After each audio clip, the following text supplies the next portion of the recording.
This podcast is designed with video in mind. So, if you're listening on audio, you're still in the right place, although we recommend switching over to video for the full experience.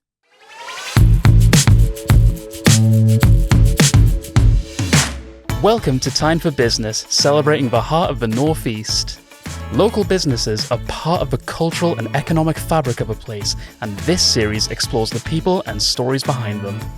In this episode, things are about to get a little bit country. We're talking boots, beats, and a vibe you definitely don't expect on your usual night out. It's quirky, it's lively, and it's got people swapping pints for something a little more yee-haw. Welcome to Tyne for Business. Today we're on one of the busiest high streets in Newcastle. We're off to meet one woman who decided that this community needed more Northumberland country soul. Come with me to meet Tracy at the Barn Door. Hi, welcome to the Barn Door. Hi Tracy. Hi Ash. It's so good to see you and I'm so excited to be here. Actually, I feel a bit underdressed for the occasion. Let me fix that. That's so much better. Okay, let's go upstairs and have a chat.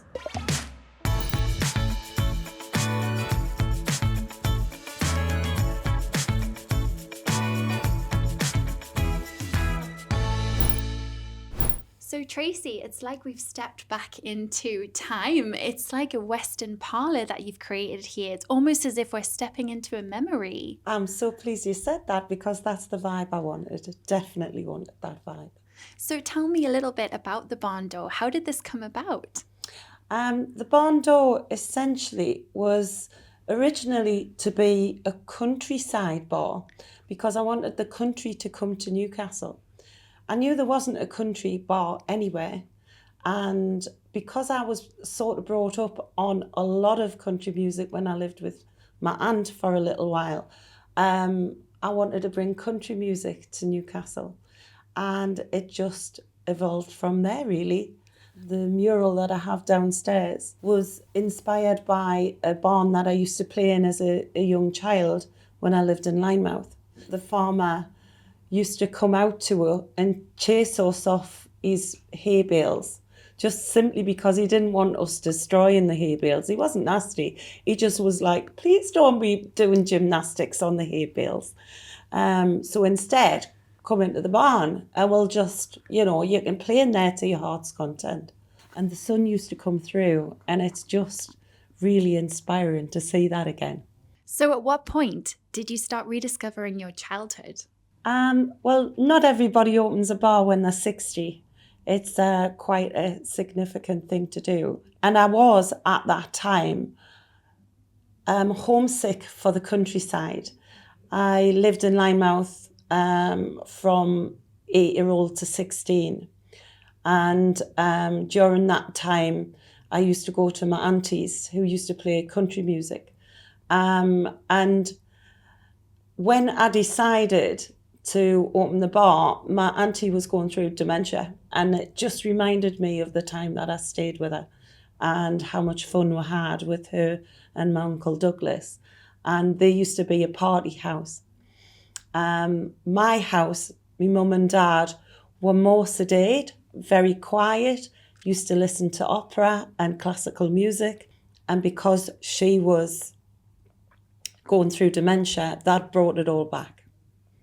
I think that's a beautiful story because you're talking about your family and your heritage and your background and how much it meant to you. Yes. And also I'm sure that you reconnecting with those memories were it's really special to her at that time. Yes. So I'm curious now, you've talked about rediscovering your family and reconnecting with your memories.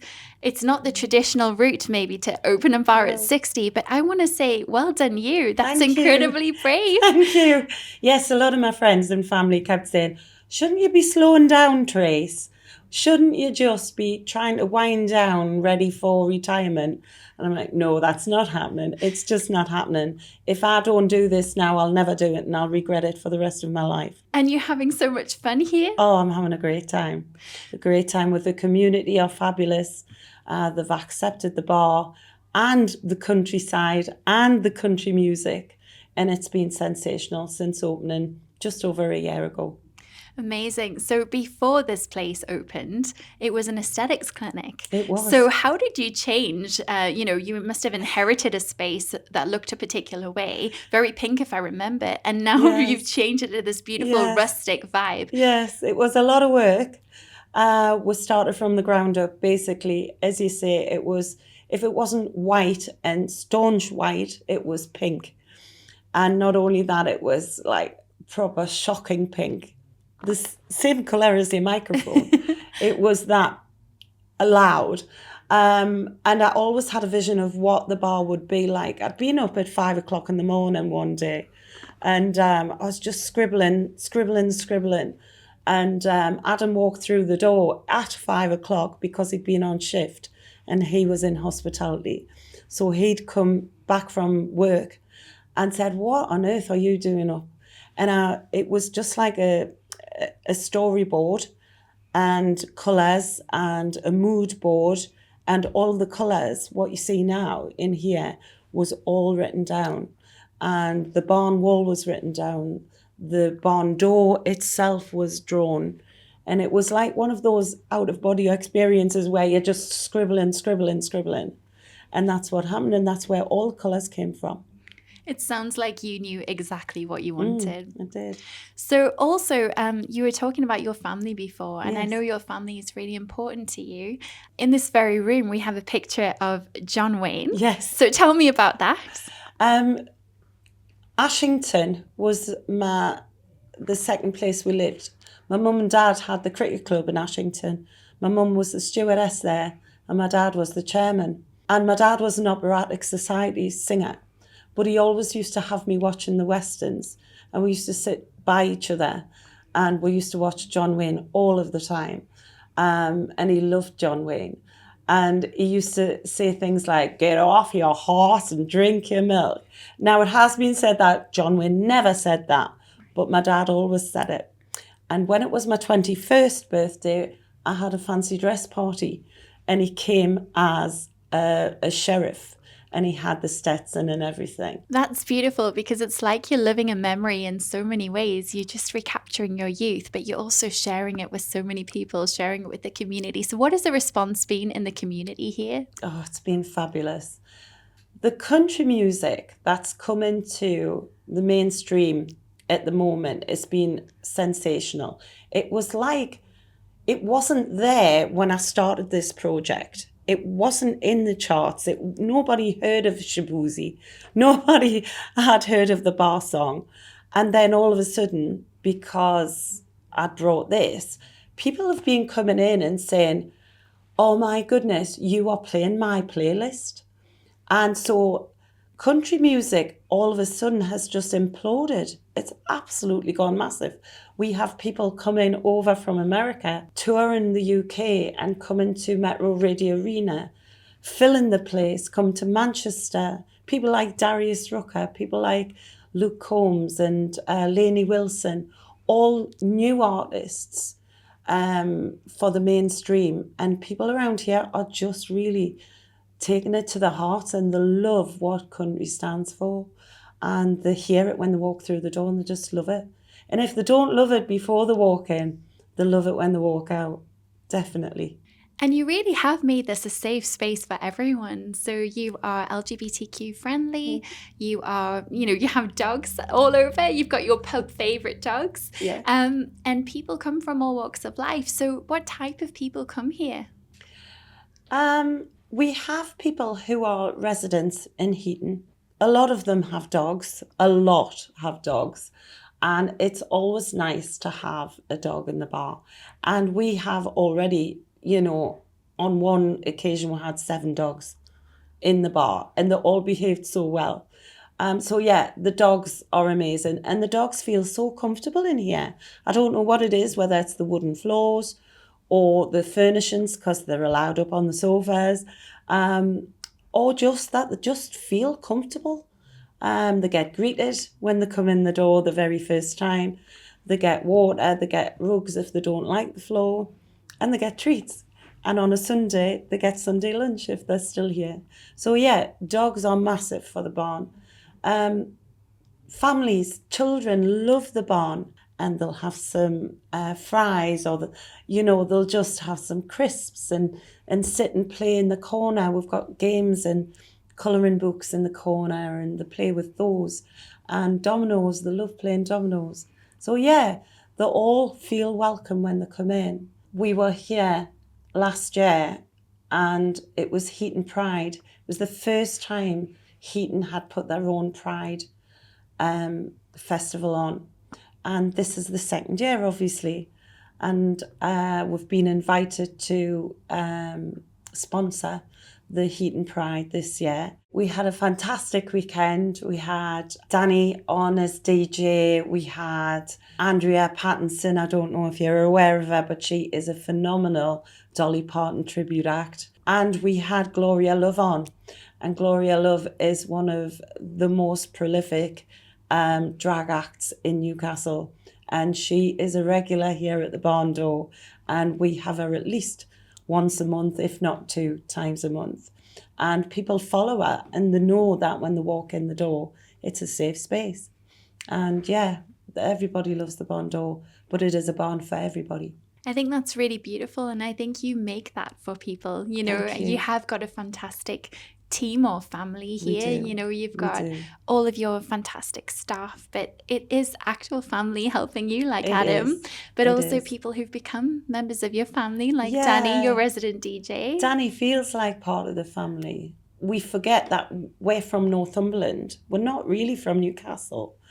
And it's different in Northumberland. We do feel like country bumpkins. And when people walk through the door and say, "This is such a friendly bar," and I guess that is because we come from Northumberland. And I do believe that the North is renowned for being friendly. Newcastle is renowned for being friendly. But I think there's just no edge to us. We're just really friendly to everybody and anybody that walks through that door, no matter who they are.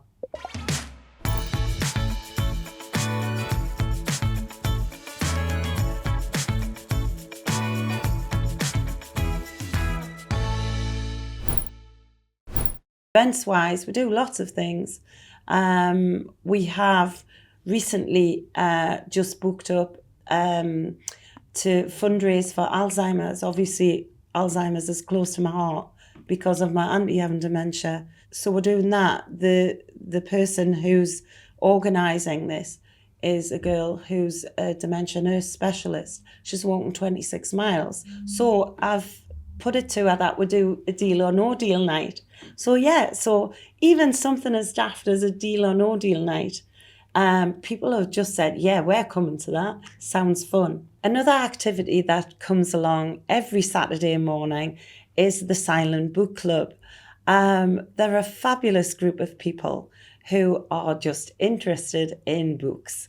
I've actually had to silence me off the WhatsApp group because it's just constant. They're constantly talking about books, but they're fabulous people, and they come every Saturday morning, and that bell goes and it goes completely silent, and everybody reads their book, all different books, and then they can discuss it afterwards.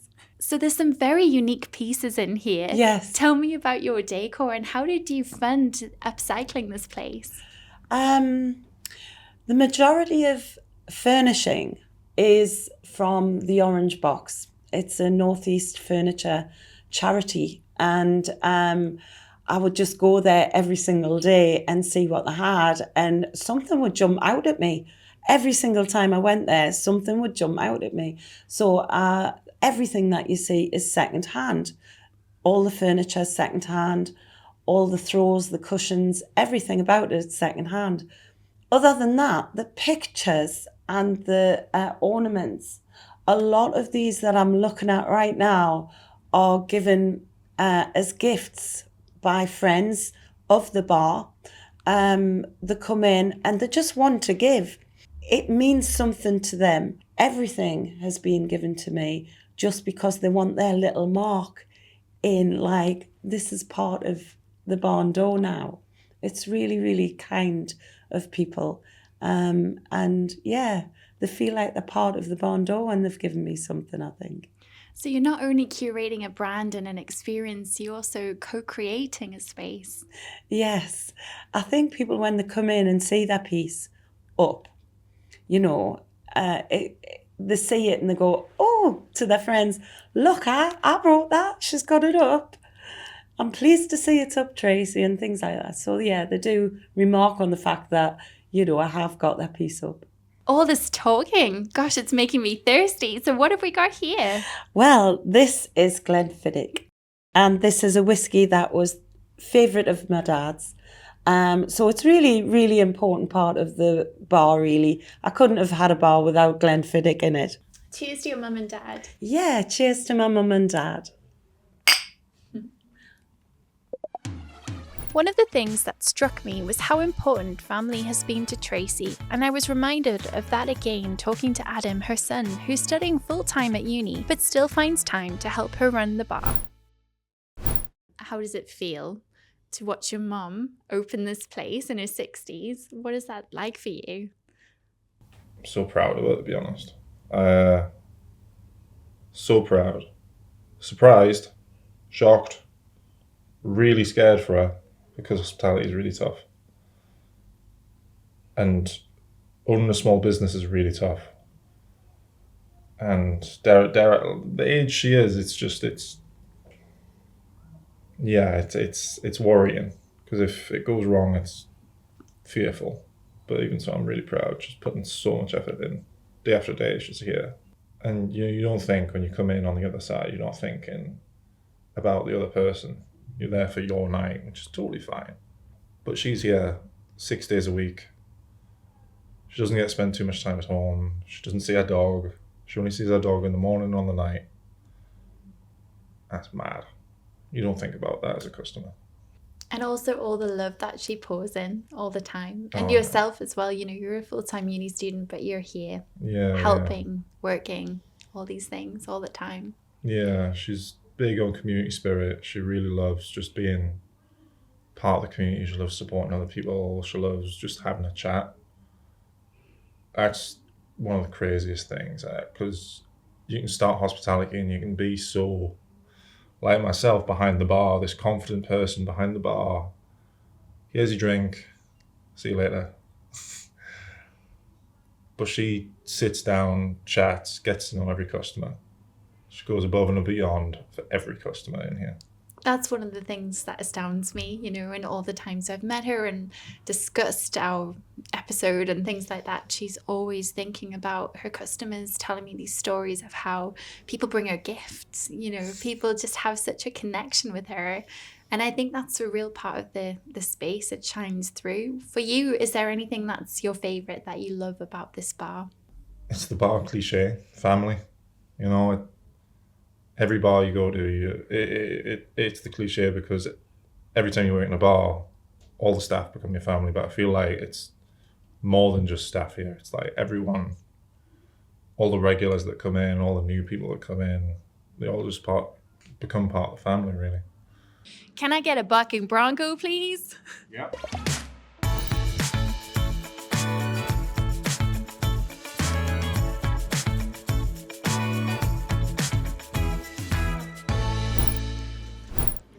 I'll give it a try. Yee-haw! Oh my gosh, that was so much fun in the barn, getting tipsy at the Barn Door in Newcastle. It reminded me that business isn't about just spreadsheets. It's about family, it's about memory, and it's about connection. So come on down, have fun. I came for a podcast. I feel like I've left with a new identity. Yee-haw!